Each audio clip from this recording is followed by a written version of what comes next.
Hey guys, today I'm unboxing the Tesla Hot Wheels collab.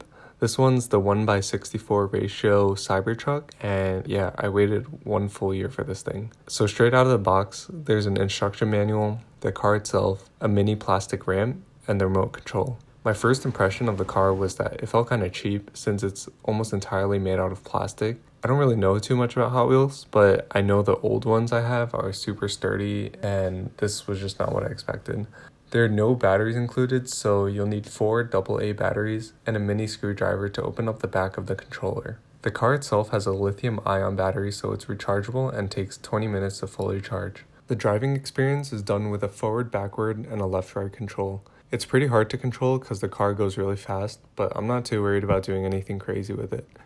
Honestly, I just bought it because it's a cool collab, and I don't really know what a hardcore Hot Wheel fan thinks of this, but as a regular consumer, I'd say it's worth the $20.